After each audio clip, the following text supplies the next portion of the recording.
Saludo sa isa ka Iloy, buhaton ng tanan para sa iya kabataan. Kay nung dumaan kagahapon nga adlaw, mas lubon ang nasinatian sa isa ka Iloy.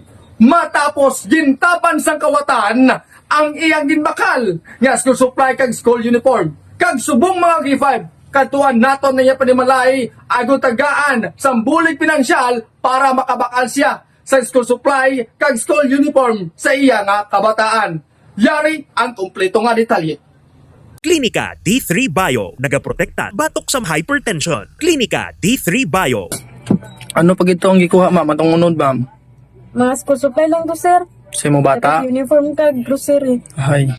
Isa kay Loy nga nagapangabudlay para sa iyang kabataan ang nabiktima sang kawat matapos gintaban ng iyang ginbakal nga school supply kag school uniform para sa iyang kabataan kagahapon nga adlaw Hulyo 7, 2026 sa public market syudad sa Sagaya. Ginkilala ang biktima nga si Roslyn Sipido, residente sa Purok Ipil-Ipil, Barangay Bulanon, syudad sa Sagaya.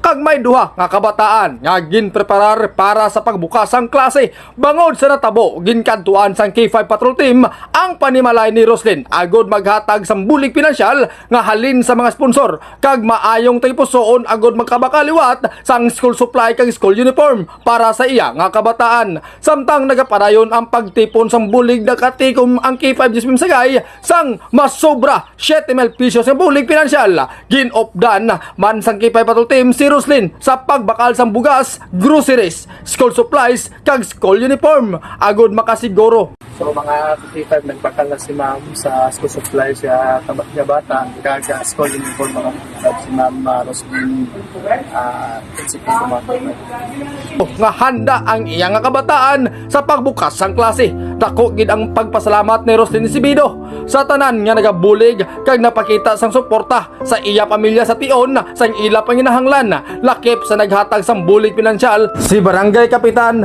Wilfredo Villacastin. Leo Rafael Bibuquiba ang mayor sa syudad sa Sagay. Nagapakita lamang ini nga bisan sa tunga sang kabudlayan padayon nga nagapaubos ang pagbinuligay kag pagpalangga sang komunidad para sa isig katawo.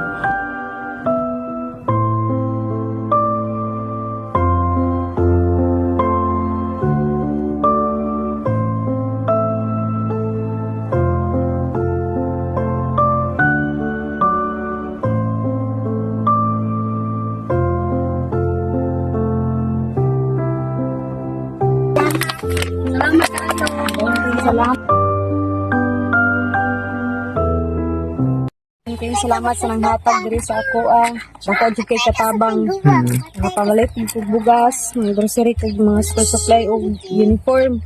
Ako kay tabang. Pag sa labing gamhanan, salamat kayo. Imo siguro kang gikuan nga matagan ko daw ang grasya. Mga salamat.